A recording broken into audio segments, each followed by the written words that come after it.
let's go ahead and get started. Thanks so much for being here. So we are, as I said, we are going to be talking about Queenstown today. And we're really going to be focusing on some special experiences that you can do with helicopters and wine tasting. And of course, Queenstown is all about spectacular scenery and wide open spaces. So if we can go to the next one. I just want you to know who you're speaking with today. So this is me, Shannon Bradley. I am with Down Under Endeavours. I've been here for over 9 years. And Pato, you'll be very proud to see that I have included my headshot in a helicopter with your logo there to the one side. Are you worried? That was noted. Perfect. And also, as I mentioned, we've got Brad Patterson with us, who is with the helicopter line. Then, of course, Mark Rose, who is with the Rees. So that photo needs to be updated too, Mark. So just a few housekeeping things. As I said, have your bevy ready. Very important. Coffee, tea, water, whatever it is. This will take probably about an hour, maybe a little bit less, depends on how many questions you all have. But as I said before, please make sure you mute your microphone until the end, just so that we don't have a whole lot of background noise, as we have quite a few people on the line. And obviously feel free to ask questions in the chat box, and we'll open it up for Pato and Mark later if you want to ask them questions directly. So I believe the next slide just talks a little bit about Down Under Endeavours. I know that most of you on the call are probably somewhat familiar with us, but we are still focusing on the South Pacific, and as soon as the Kiwis and the Aussies decide to let us back in the country, we will be happy to get your itinerary rolling. And we're hopeful that that's going to be in 2022. But we do really focus on handcrafting and customizing the trip for you. So I believe we can go to the next one, Doug, and I'm going to turn it directly over to Pato so he can talk about all the cool things you can do with a helicopter. Well, thank you very much for that, Shannon, and the introduction, and also the opportunity to speak to everyone here today. Guys, I like to run a reasonably informal and sort of relaxed sort of presentation, so I'm just going to run through a little bit of stuff around about the helicopter line.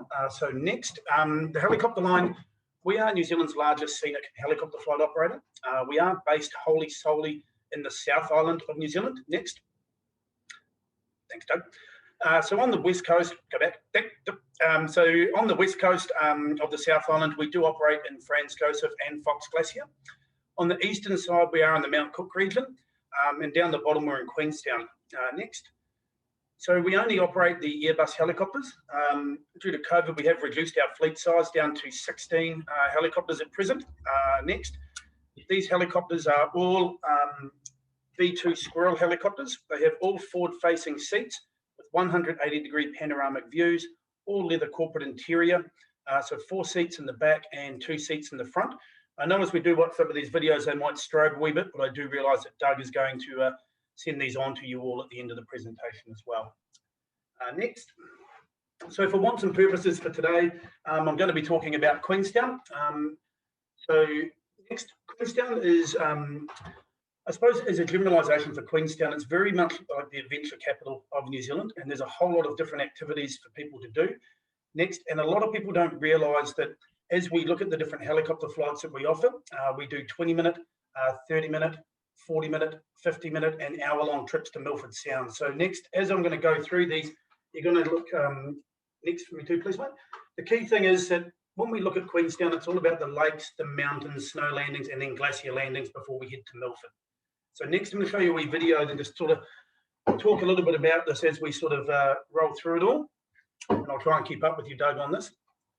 So as you do come into our Queenstown base, we are situated at Queenstown Airport, and that obviously has great panoramic views up towards the Remarkables mountain range. In this video here that you're going to be seeing, you're going to really be showcasing our 20-minute and our 30-minute flights. So on a 20-minute flight, and a lot of people will sit back and think, oh, you know, I have to go to the west coast to do a snow landing or go to Mount Cook, but you don't. You can do a 30-minute or 20-minute snow landing in Queenstown. That gives you amazing panoramic views out over the lake and the mountains. So a lot of people ask, what's the difference between flying in Franz Josef and Fox Glacier?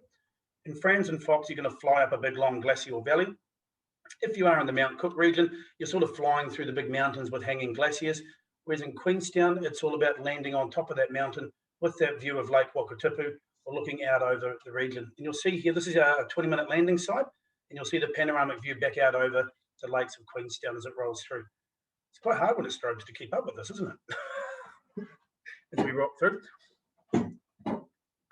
And I'll just, Pato, I'll just tell everybody, when I was with my parents in 2017 in New Zealand, we did what Pato was talking about, I think it was the 50-minute flight from Queenstown, and did a glacier landing. And it was well worth the time, and really certainly just a really awesome way to see a glacier. And I won't use the same curse words that my father did, but when he got off the plane, he said that was so effing cool. So my parents loved it, and I think that it's definitely, if you don't have the time or don't want to go up to the West Coast, one of those helicopter flights is just a really, really cool experience. I suppose to touch on what Shannon's talking about as well is that, you know, historically, a lot of people from the USA have very limited time to come down to New Zealand and Australia when they're doing tour destination. And one of the real key things that you will find in Queenstown is that, you know, Queenstown has an amazing accommodation offering, which obviously Mark's going to allude to a little later on. So for a lot of people, they want a higher class of accommodation that you're not going to get in the West Coast or in Mount Cook. So they look to do a glacier flight out of Queenstown. And a lot of people don't realise that how easily accessible the glaciers are from Queenstown to actually go out and do that unique experience, and only having to sort of unpack once and be based in Queenstown. Guys, another unique thing that we offer from the helicopter line is all of our flights are interchangeable. So say if your clients are moving around, you are in Queenstown, you do book a 30-minute flight with us, you get here, the weather's bad, you don't get to use it, rather than just having to go back and get a refund, you can take that same voucher and use it at one of our other bases. Don't see you. No, you don't. Because Sorry, Ernest, I thought you were talking to me. There you go. Done. So guys, another thing that a lot of people don't realise is that Queenstown is a gateway to Milford Sound. Next. So flying to Milford Sound is the most expensive way with us by helicopter, but I also think it's one of the most spectacular, because you go next, we've got hanging waterfalls. Can you get me there, Doug? Next, yep. Next again, please. Alpine Lake. So this is where we do a lot of our picnic lunches. So there is a large number of, as we watch the video go through, there is a large number of options heading down to Milford Sound. So a standard Milford Sound flight with us will fly from Queenstown. It will fly over the Restart Valleys, the Hollyford Valley. It'll do a landing on the Tutiko Glacier before coming back and do an alpine landing when coming back to Queenstown. Over and above that, you can then extend your flight and go and see the Sutherland Falls, which are the second highest waterfall in the Southern Hemisphere. You can then extend it further and do a West Coast beach landing if you'd like to as well. Or fundamentally, for a lot of people, if they would like to do a cruise in Milford Sound, you can add in a cruise in as well, which we do on a small boat, either 55 or 75 person boat with English only commentary. And what you can see here from your glacier snow landing, this is on the Tutiko Plateau, high above Milford Sound. What is quite unique when you do fly to Milford is just the contrast of what you see when you're flying. So you start off in Queenstown, you've got alpine lakes and quite sort of arid, almost desert-like conditions. Then you get to fly, like I said, through the Restart Valley and the Hollyford Valley. So you go from Mount Aspiring National Park into the Fieldman National Park. You get to see the Hollyford Trap, which I'll touch base on a little bit later on. Then you can come down the fjord and you get to see that beautiful sort of rich waterfalls and glaciation as you come through. Now, one of our most popular products that we are offering at the moment, next. Thanks, Doug. Is our Fieldman helicopter lunch product. So on this product here, next, it's about showcasing the best of what we can do in Fieldman. So next we fly out of Queenstown, we do a glacier landing, next. We then land on a remote West Coast beach, next. Now while we're on that remote West Coast beach, next, we send in a diver to go and get your lunch. So the diver will go in and get fresh crayfish. So it's really about showcasing the amazing fresh produce of New Zealand. If you click on next with there, Doug. He doesn't normally walk like that, he's a bit faster and he's not strobing. Okay, so guys, we go out and we get your crayfish, and we get, New Zealand's renowned for its crayfish. Next. From there, we then go from the remote West Coast beach and we then go into an alpine landing before landing down at Fieldman Lodge. Next.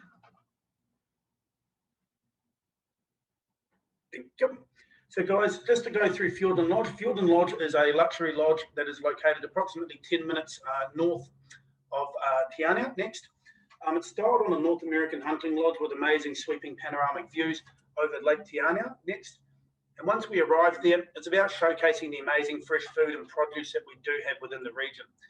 So basically, what we have is course number 1 is from the sea. So that is crayfish. That is, go back 2 for me, Doug. That's crayfish, pawa, whitebait, and blue cod. On the next course, we're going to showcase venison, beef, and lamb. And then on the third course is going to be dessert. So as we flick next, and then next again, the video here I'm going to show you of what the trip is like. So what happens here is it's really about showcasing the amazing fresh produce. A lot of people nowadays across the world are into the food, the wine, etc. So we take you down there. It's just about pairing each course and showcasing, like I said, amazing seafood, amazing food from the land. This really is our premium product. Now, outside of this one here as well, we do have a version that we do with the Rees Hotel with Mark as well, which is another option where you can go out and come back and get it cooked by the Michelin star chef or rated chef in Mark's restaurant. It's just another option for people in terms of if they don't want to go. This is our premium sort of longer product, but we can scale it back to tailor-made for people as well. But as you can see from the scenery, the waterfalls, it's just a truly magnificent experience for people to get out and do.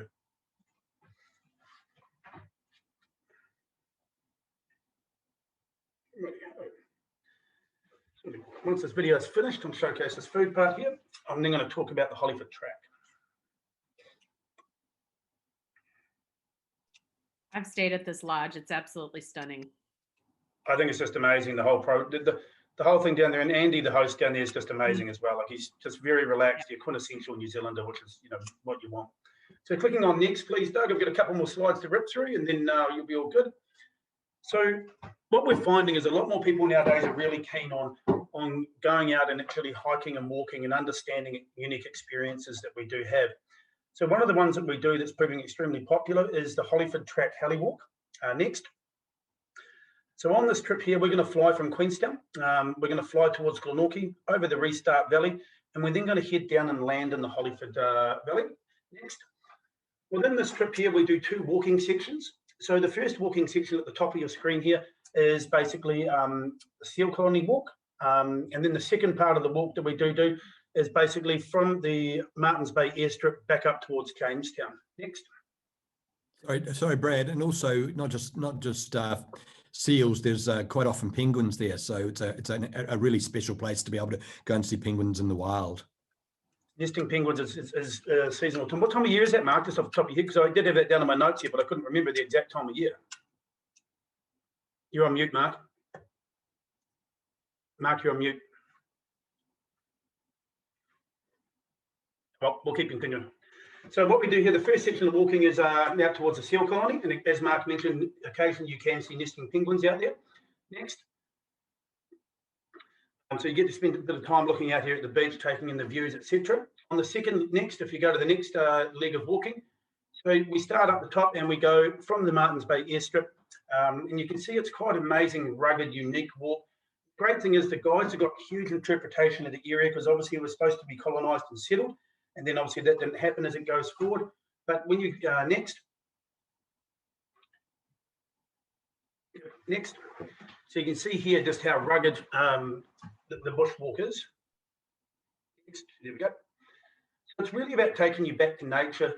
This is where you meet the helicopter. When you get to the edge of Lake Makiro here, you can decide whether you want to go further on the track. If not, we then put you into the helicopter. We then fly over Milford Sound. We then next go and land at a remote lake location. Next. Where you can then have your picnic lunch. Now, at certain times of the year, if it works in with the trip, we could also do lunch actually at Martins Bay, at the actual lodge there, because basically we've got the partnership with Ngātahu around where we can actually do the guiding and actually interpretation, which is amazing to do. What months of the years are these pictures? Winter or summer? Okay, so those ones there are taken in summer. So what you've got to understand is that we do get snow pretty much all year round within the region because of the alpine environment that we are in. So even within Queenstown or heading down towards Milford Sound, it's not uncommon if a storm front does come through that we will have a skiff of snow that comes across, but we're not going to get like a middle of winter snow dump in January, February or March. And guys, that's me. Happy to take questions or pass over to Monsieur Rose. But, Hey, Pato, how long is the when people go up to do that one day Holliford, how long is the heli to the start of the track? So it's around about sort of 30 minutes to get across to there. So basically what we do is, because what we want to do is protect everyone's unique environment or experience on the Holliford track. So what we'll do is we'll fly to the very end of the track for starters, so we're not impeding on people that are actually walking the track during the day. So you get that sort of unique experience as you work your way through. Gotcha. And that's just about making sure that people get that sort of experience. People that are, because for reference for people on this who aren't familiar with Holliford, that's a 3 to 5 day trek. It's a 3 day trek. And basically maximum group size is 18. Is that correct, Mark? Yeah, 18, 2 guides. Yeah. So what we don't want to have is people that are on a private walking trip suddenly walk into 18 people, if you know what I mean. Gotcha. Awesome. Perfect, Ernest. Awesome. All right. Mr. Rose. Okay. It's all a bit hard to follow Brad because he's got all the pretty pictures and all of the video and stuff of this amazing place that we live in, and all I've got is an old hotel on the lake in Queenstown. So just bear with me while I try and give you a bit of a rundown on the general area in New Zealand and a bit of how to get in and out of the place as well. Just firstly, we've been working with DUE for many years now. The US is my second biggest market after Australia, so a very important market to us. The beauty of the travel agents, especially someone like DUE, is that they everything's organized. We never have any issues with them. Their clients are know where they're going, when they're going, how they're going, and it's an absolute delight to deal with people like that. Unfortunately, that's not the same with everybody. So the relationship we've had with these guys has been awesome, and I would suggest to you all that if there's a place to book, it's with DUE. And believe me, that's not a bit of advertising I've been told to push forward. It's the truth. Our guys love dealing with them because they get stuff right. Look, just to give you a bit of an idea about New Zealand, 2 main islands, north and south. We're quite creative. There is an entrance into the main entry port is Auckland in the north, which is our biggest city with just over 1 million people. We've got just hit 5 million people in New Zealand. Got about 30 million sheep. Come on down to the middle of the North Island, you see Rotorua, where we celebrate more our Indigenous culture. Then down to Wellington, which is our capital city, and then through to Christchurch, the main city in the South Island, where they had the earthquakes. And I can report that I was there last week, and it's Christchurch is really coming out of the ground again now, and is a really cool place to visit. We're down in the bottom left-hand corner of the screen, Queenstown, down towards the fjords.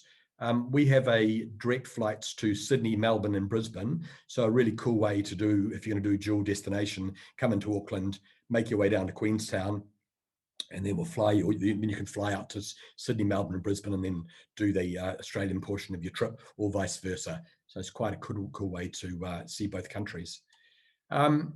We are on the edge of the Frankton arm of Lake Wakatipu. We're about just under 2 kilometres from the downtown, about 4 kilometres from the airport, but we're right on the lakeside. So you can walk down around the lake to Queenstown, take you about 20 minutes. We run a shuttle into town that goes on the hour, takes about 3 minutes. Parking's pretty difficult downtown at times, so great to be able to just leave your car under the hotel and go into town and do what you need. If you have a few too many to drink, we come pick you up, bring you home, and it's everyone's safe and sound. Bottom of our garden, we have a beach and our own private wharf. You can fish from the beach or the wharf. We provide fishing gear, trout and salmon, and licenses to go with them. If you catch something, bring it upstairs and we can cook it for you for your dinner. Next one is we get snow down to lake level a few times a year. It doesn't generally stay. We've got 4 amazing ski mountains within about 40 minutes of the hotel. The Remarkables, which you can see in the top of that slide, and then Coronet Peak, Treble Cone, and Cardrona.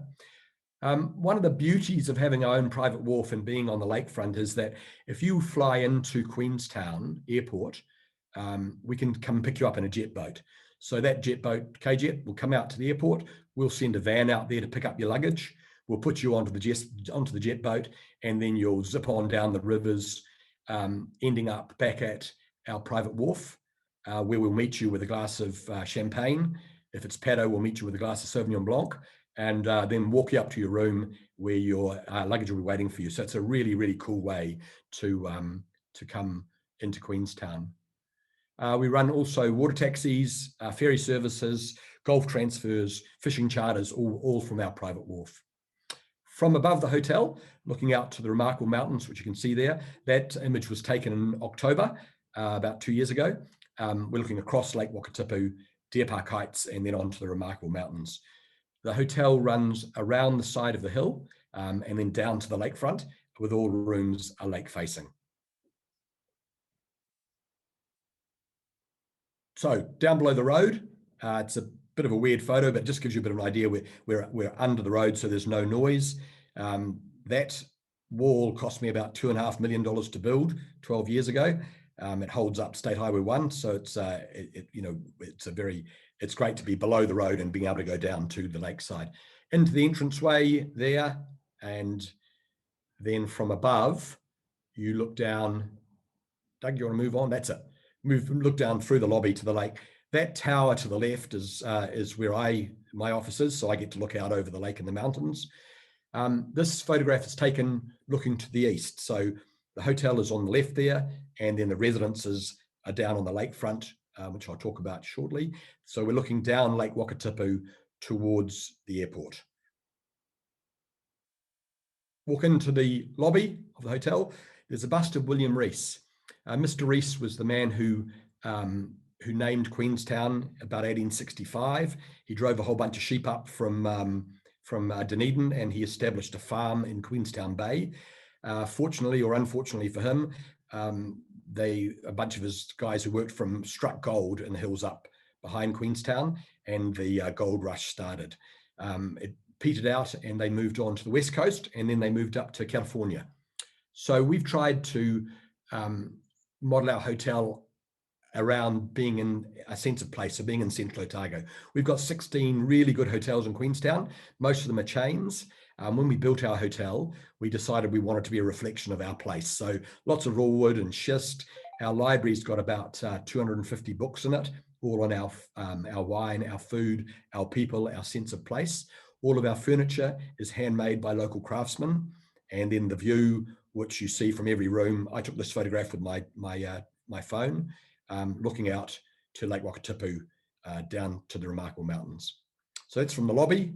And the next one is in the early morning. We have some extraordinary sunrises, and then into the evening we have some incredible sunsets. So everyone's got a bed, everyone's got a shower, but we've got these spectacular views. So it's lovely to be able to look out. We have the Southern Lights, which are May, June, July. Now, this was taken by a guest at the hotel, I think in 2018, off his terrace. He had a time-lapse camera. You can see the two shooting stars, one to the top right and one to the bottom left. We need to have no moon, no cloud. There's very little ambient light in Queenstown, so the southern lights can be quite spectacular. They're not quite what they are up in the northern hemisphere, but if you get the right setting, that's pretty spectacular from where we are as well. So looking back to the hotel from the lake, 7 levels, lobby on level 7 at the top, come around the front and park underneath. We have 60 hotel rooms, 90 apartments, 1, 2, and 3 bedroom, 2 penthouses, and 5 lakeside residences. So they're all lake facing, they are all fully serviced, and we are Qualmark rated 5-star. Every room's got a terrace, so no matter where you are, you can go outside. Your guys generally come to us in the summer, so it's beautiful to sit outside with a glass of spectacular Pinot Noir that is grown in the district, and be able to look at that lake and mountains.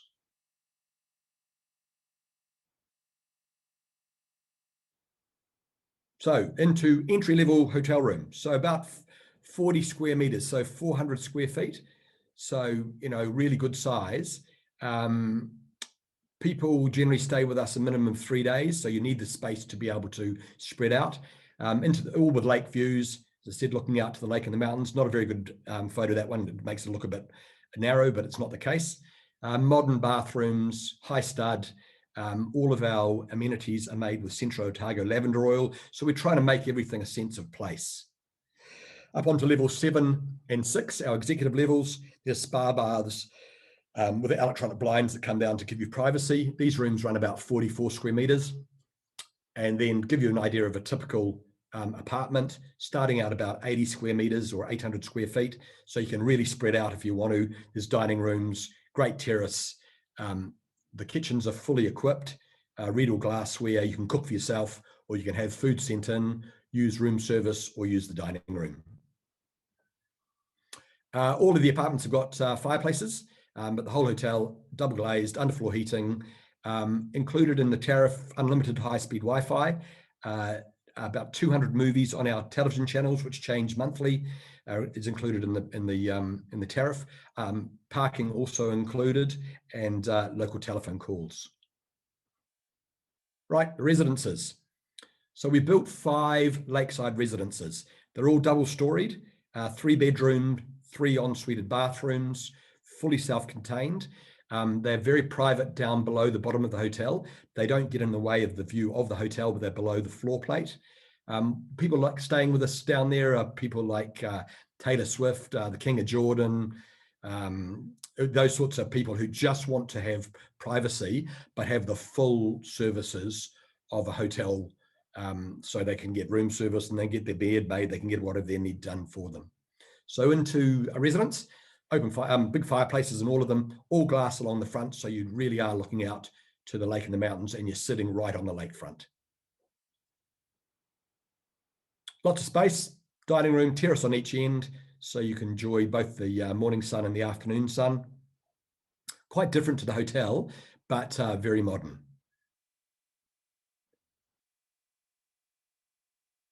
Let's see the terraces, and then down below there's a hot tub, so you go sit outside as the sun sets and with a glass of Tapinger, or in the winter you've been skiing, come on back and hang out in your hot tubs. Just awesome.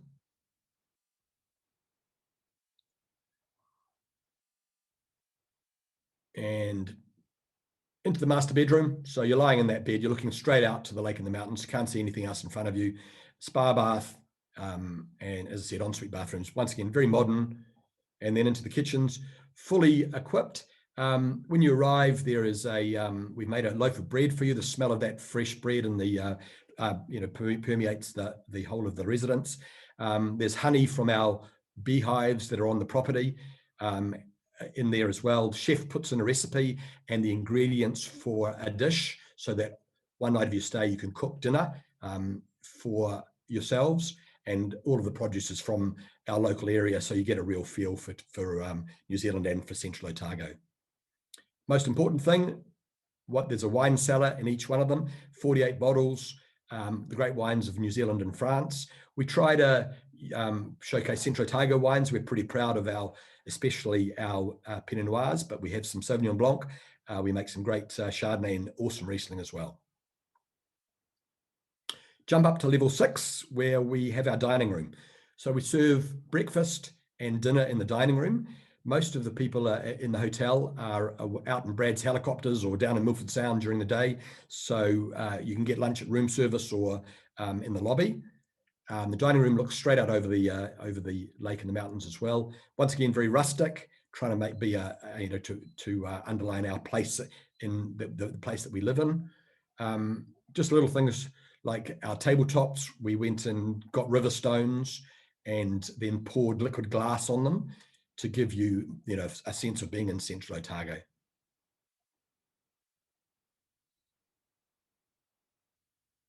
That's good, Doug.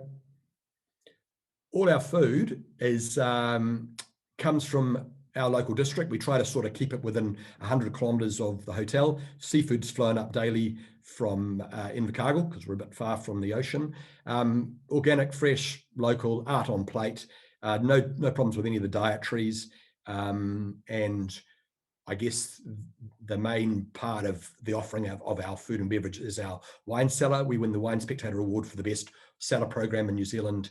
Every year we have the best wines, or the great wines, from New Zealand, France, Australia, South America, Italy. There's a little bit out of Spain, and there's a little bit out of the US as well.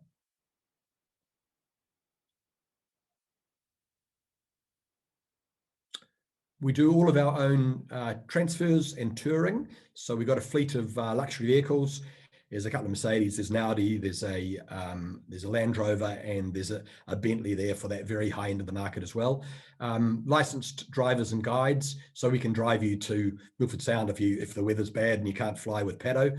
We can drive you up to Mount Cook or Christchurch, or just do the airport transfers as well. So these people all work for us and are available all of the time. So if somebody gets the urge to do something, we can arrange it without having to muck around going through, going out and outsourcing it.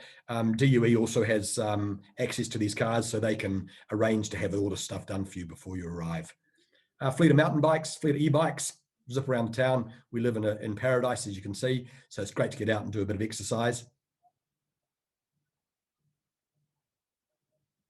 And then for those people like Shannon, who like to spend a chunk of time in the gym, and actually Pato's a bit of a gym bunny as well. We've got a really a high spec gym with a personal trainer in there as well. We run free classes and we run free yoga classes, which Candice could come and do, because she was just telling us before about this new regime she's on. Come on down and you can do classes with our professionals while you stay. Actually on the lakefront, so we are, I do quite a bit of work with Ngaitahu, our local tribe, and we do a lot of Maori welcomes. We can do barbecues on the beaches, weddings, engagements, parties, everything actually in front of the hotel. It's quite a cool place to be. Sustainability at the Rees, pretty funny really. Everyone's getting sustainable these days. We've always been sustainable. We've never had plastic. Our milk comes from a local farm in glass bottles, which we reuse. We send them back to him, and he cleans them and refills them. We have all of our own beehives. All of our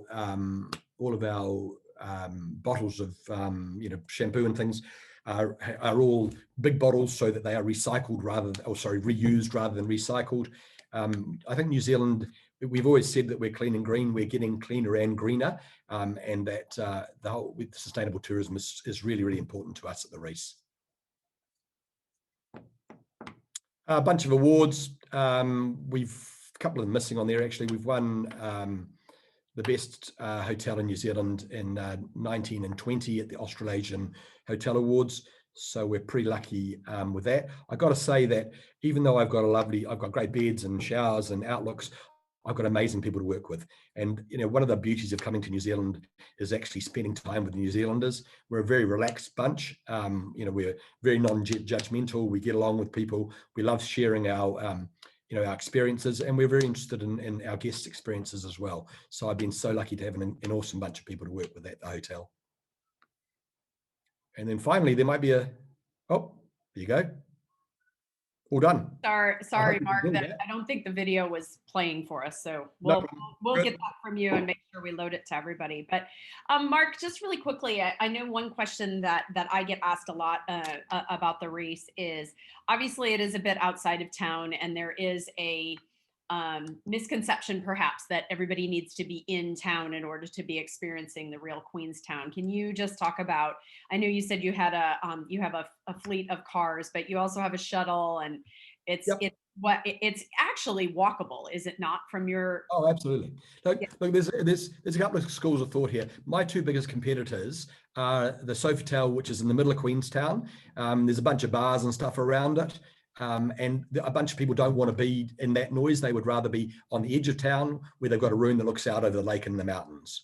Yeah. So it really comes down to that sort of choice. We're under 2 kilometers into town. And if you think that if you go to New York, Times Square is probably 2 or 3 miles from downtown. So it's not, it's very accessible. We run that shuttle on the hour, goes into town and comes back at 1/4 the hour, and we'll keep going all night. So it's a really easy way to do it.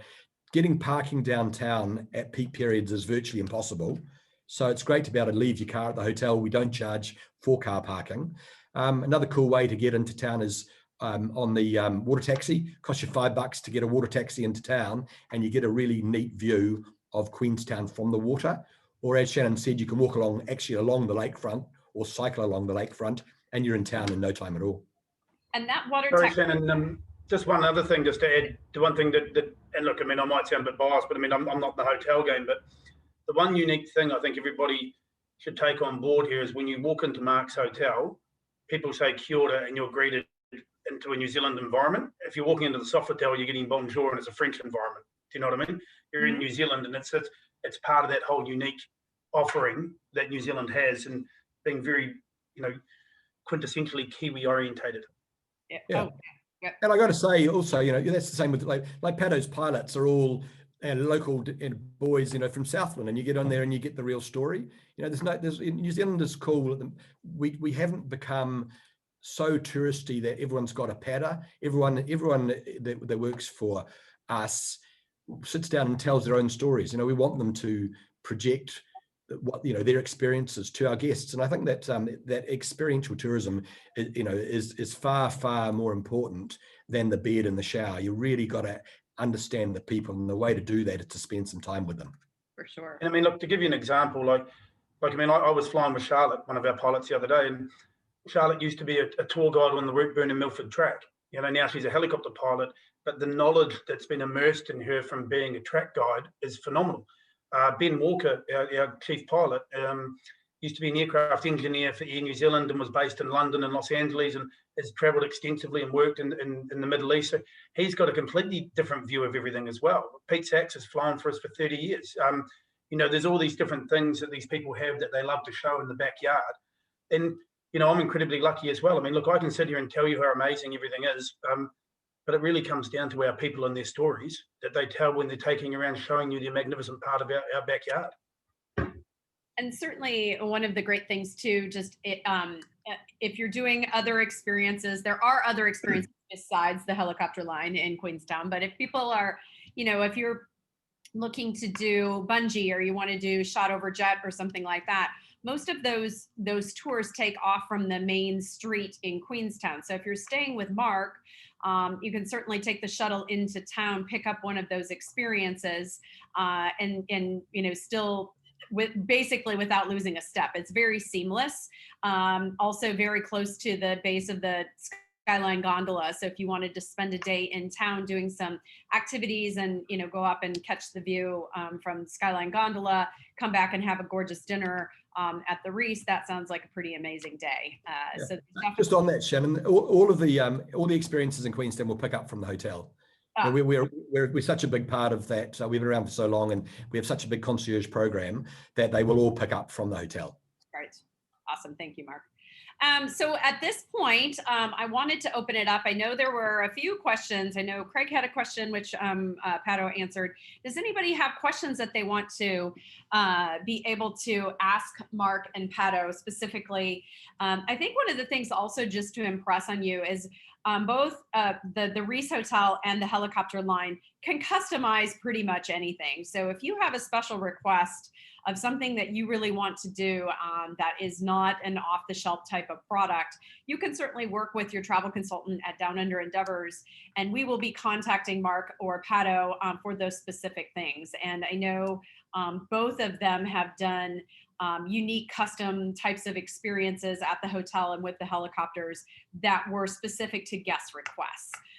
So to paint the picture on that, Shannon, just to expand on it a wee bit, for argument's sake, Mark had some guests at the hotel that were very much into their food and wine. So we put together a helicopter wine tour with Mark that Mark guided, because Mark's got extensive knowledge of wine, in particular within the New Zealand region. So basically we flew, apart from Sauvignon Blanc, because he just doesn't like it, and it's my favourite, but that's the way it is. I agree with Mark on that one. Sorry, Pato. That's cool, but the key part there was we organised 2 vineyards. We met the winemaker at the cellar door. We then in turn had lunch at Mount Difficulty and came back. The whole crayfish experience, the first one we ever did, was because Mark had a VIP client that had come in on their private jet, and we basically got a brief from Mark and the team at the hotel. what is something you can do that is just going to blow these people away? And we put that product together, and that has now become a standard offering that we do.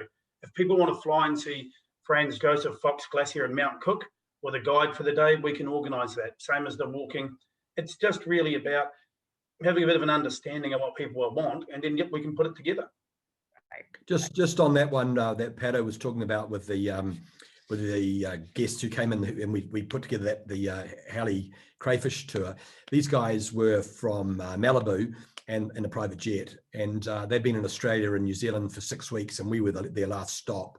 The guy came to me as he was checking out and said that the trip to Milford Sound and the helicopter and the picking up of the crayfish was the best thing that they had ever done as a family. They were just so blown away. Pato landed on one of the mountain peaks, and we broke out some Veuve Clicquot, and the guy just said, we've done everything, but we've never done something like this where there is nobody else around. So it's pretty special. We each know everybody in Queenstown, and we can come up with a bunch of really interesting stuff. So certainly for everybody who's on the call who now is dreaming of traveling to New Zealand, certainly chat to your travel consultant if you have specific questions or things that you are interested in doing. But with that, I'd also like to open it up to see if anybody else has specific questions they'd like to ask Mark or Pato.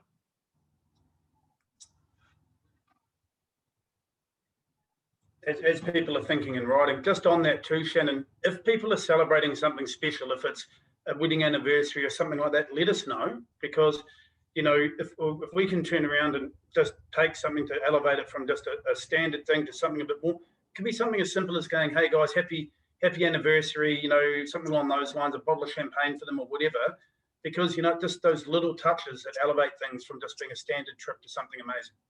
Certainly, or even a private dinner that Mark puts together somewhere, by the hotel, or whatever. I would like to sign up for the private wine tasting tour with Mark the next time I come to New Zealand. Anybody else have any questions? I don't see anything coming up on the chat. You must have covered everything, guys.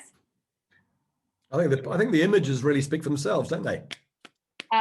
So living there. Robert has a question. He wants to know what your favorite season in Queenstown is. Well, it's a tough one because it's so different. I mean, I suppose what's very different living within Queenstown is that we do have 4 very distinct seasons. So obviously in the wintertime we get lots of snow, and it's for a lot of people it's about skiing and getting out and about and doing it. For me, summer's an amazing time because you get these amazing long days. We don't get sunset till sort of 10:30 at night. You come into autumn and nothing is as spectacular as being out in the Arrowtown region, or looking at as the autumnal colours start to come out. Spring's probably not my favourite time because basically it rains a lot and we don't get to fly here at the time, but that's just the way life is. But it's out of all of them, I mean, summer and autumn I think are too spectacular. But I mean, snow on the mountains, just the views are stunning. So it's. I don't know, Mark, if you want to add anything more? Yeah, look, I think the thing about New Zealand that you're all going to find is that you drive 40 minutes and you're in a completely different place. And the beauty of living in Queenstown is we can go over in a very short helicopter flight. We're in the middle of nowhere, and the weather has changed dramatically.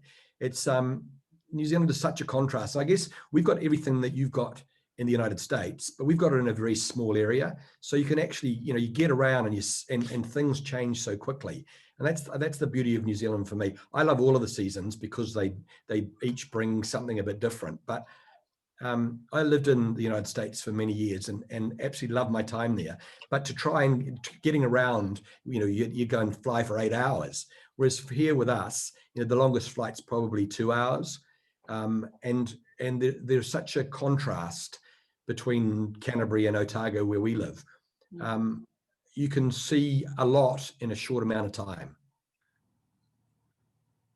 Definitely. Perfect. The unintended pause we're going to from the unintended pause, what positives have you seen happening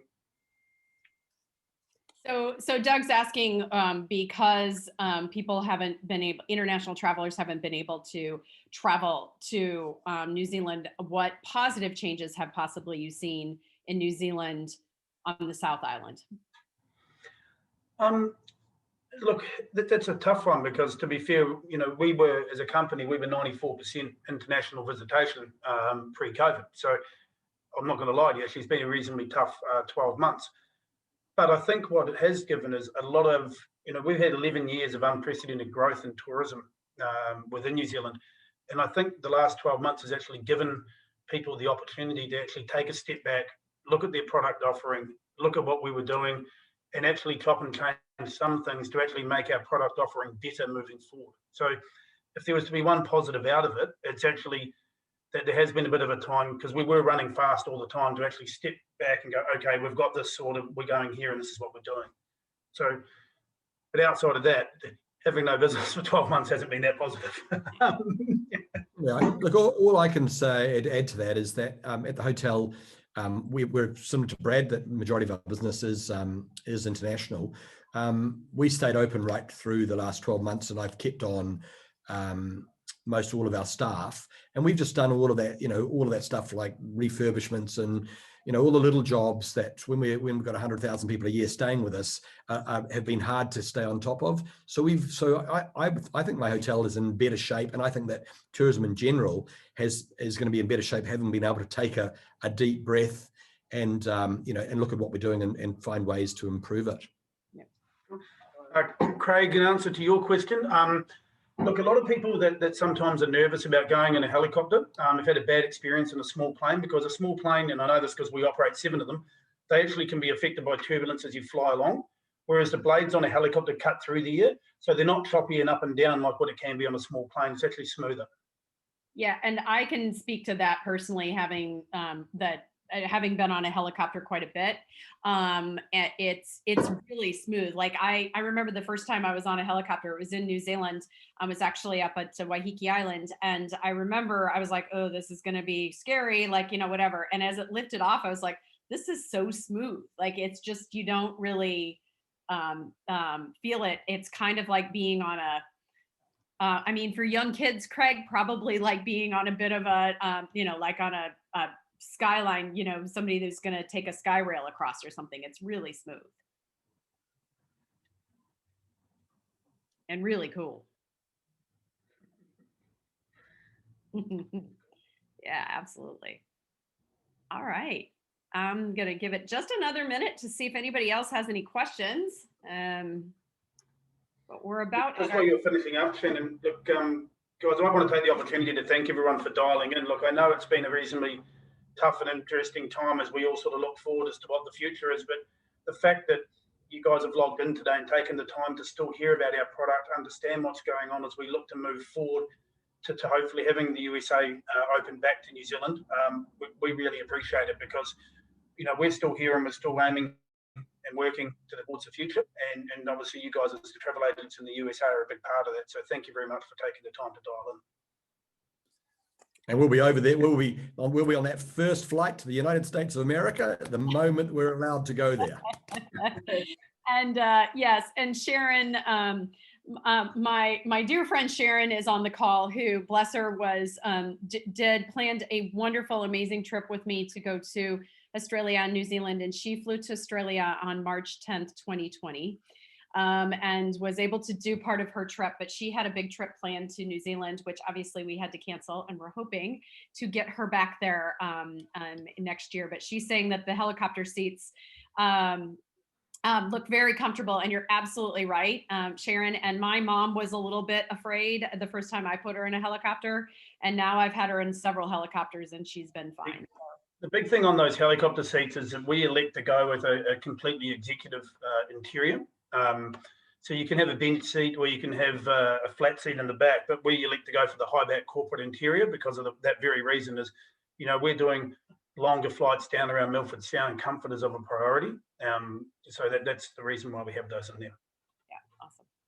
Yeah, and also look, I fly a lot, and the B2s are just awesome. There's some helicopters I wouldn't get into, but Brad's fleet is well maintained, and the B2s are awesome. Perfect. Well, I want to say thank you so much to everybody for logging in tonight. You will get a follow-up email from us with a recording of this, and certainly with the videos. Should you have further questions, please feel free to email us at the info account, or most of you are working with one of our fabulous travel consultants at Down Under Endeavours. So Brad and Pato, always a pleasure. So sorry that I haven't been able to see you in person, but can't wait until we can break into that Rees wine cellar once again. There's nothing in there for Pato. We don't have any stuff in there. I know there's stuff in there for me, Mark. I know for sure there is. I know There's a ton of stuff for you. We go the extra mile for young woman. Love it. Well, thank you very much, gentlemen. And thanks, everybody. Thanks, Pato. Thanks, Mark. Awesome. Thanks, Lovely talking guys. to you. Shannon. Thank you. Bye. Thanks, everybody. Thank you.